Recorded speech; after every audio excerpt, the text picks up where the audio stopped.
Hello dear students, welcome back to my channel. Today I am going to discuss with you some important questions of macroeconomics for the final year students. Okay, so these questions are taken from the previous question paper. Now discuss with the question. First question, define macroeconomics. Okay, so what is macroeconomics? As we all know, there are two branches of economics. One is micro, another is macro. Okay.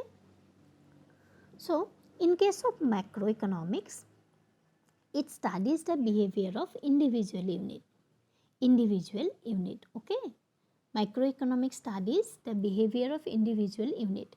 For example, it can be individual income, individual saving, individual demand, okay, price of a commodity. So, these are studied by microeconomics.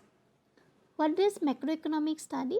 So, macroeconomics studies the behavior of aggregates of the economy as a whole. So, this is the basic difference between micro and macro. Okay. So, macroeconomics studies the behavior of aggregates of the economy as a whole. For example, it studies the national income, it studies the income and employment level of economy. Okay, so these are the part of macroeconomics. So here it is asked, define macroeconomics, and the answer is like that.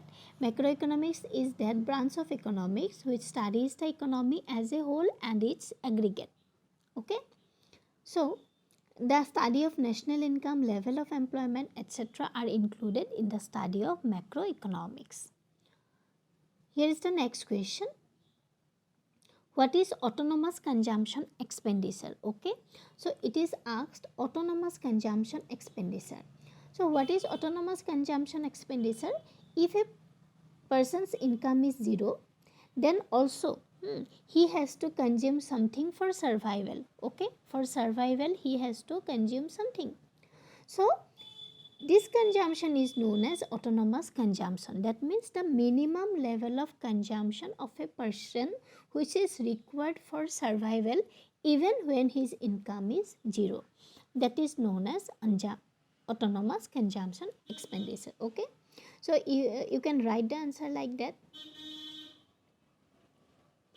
It refers to minimum level of consumption which is required for survival even when income is zero. Okay. Now move to the next question. Define excess demand in the context of income and employment determination. So what is excess demand? As you all know, when aggregate demand is more than aggregate supply, then it is called excess demand. Okay. So it is asked here in the context of income and employment determination. So I have to mention that aggregate demand refers to a situation where the current aggregate demand is more than aggregate supply that is required to achieve full employment of resources. Okay, full employment of resources. So here you can write the answer like that. Excess demand refers to the situation when aggregate demand is more than aggregate supply corresponding to full employment level of output in the economy. Okay. Next question. Define public goods. Okay, so what do you mean by public goods? So there are some private goods and some are categorized as public good. Okay, so what is public good? The benefit of a public good is not limited to one particular consumer. So it's not limited to one particular consumer, that is which is produced one and consumed by all. Okay, that is public good. For example, you can say a public park. Okay, so the benefit of a public park is available for all. But in case of private good, the benefit is limited to a particular consumer. Okay, so it is limited to a particular consumer. For example, if a person does not pay for anything, okay, then he is excluded from the benefit of that particular commodity. Okay, for example, the consumption of a chocolate maybe is the private good. Okay, so you can write the answer definition of public good like that. The goods cannot be provided by market mechanism and hence must be provided by the government are called public goods.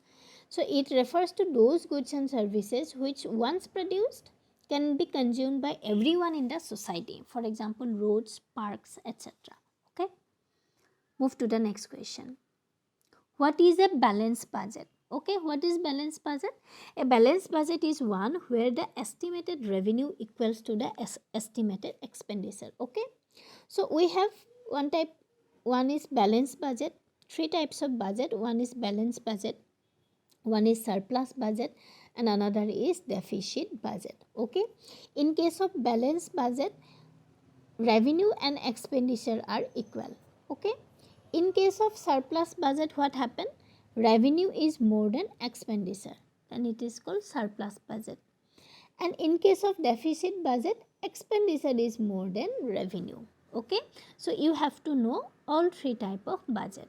Okay, now move to the next question. Define flexible exchange rate. Okay, so what is flexible exchange rate? So some are fixed exchange rate and some are flexible exchange rate. Okay, so in a system of flexible exchange rate, the exchange rate is determined by the market forces of demand and supply. Okay, so there is no intervention by the central bank in this flexible exchange rate system. Okay, so flexible exchange rate is also known as floating exchange rate. Floating exchange rate.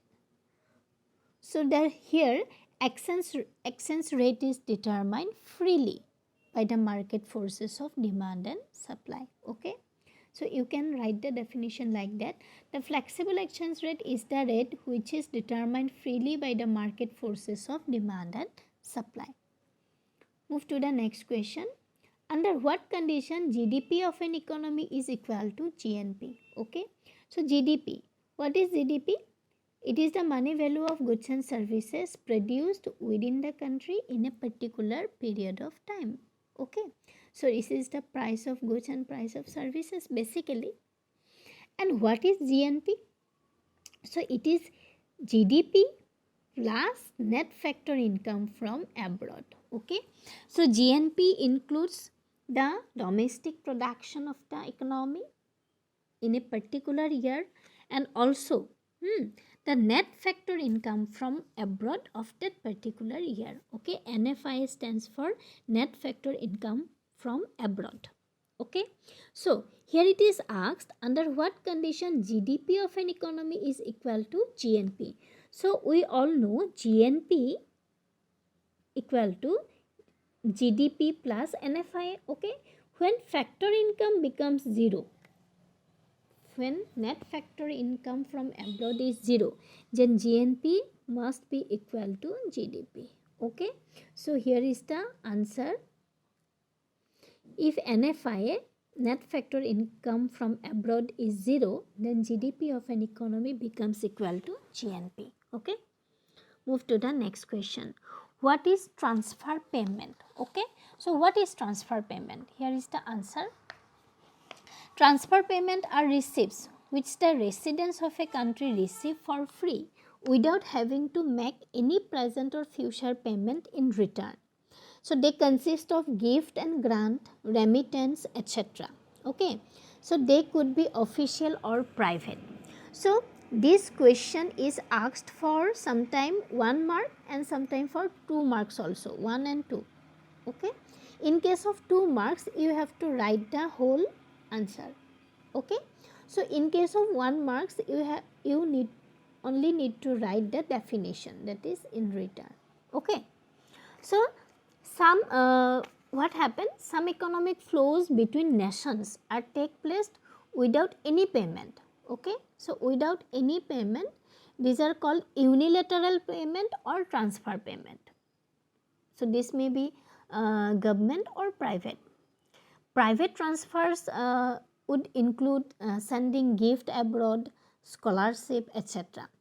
Government transfer would include grant, aid, etc.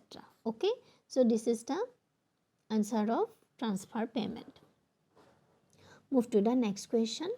What is voluntary unemployment? Okay, voluntary unemployment.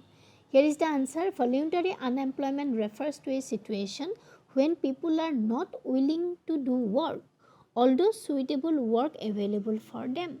Okay, so works are available for them, but they are not willing to do work at the prevailing wage rate. That is called voluntary unemployment. Okay. Here is the next question. What is break-even income? Break-even income is level of income where consumption expenditure is equal to income. Okay, so it is that point. Here is the consumption, here is the income. This is the income line and this is the consumption. The point where income and consumption is equal, this is called break-even point, and this is at this point break-even income is determined. Okay, so break-even income is a level of income where consumption expenditure is equal to income. Okay, now these questions are for today's video. In the next video we will discuss the further questions. Thank you.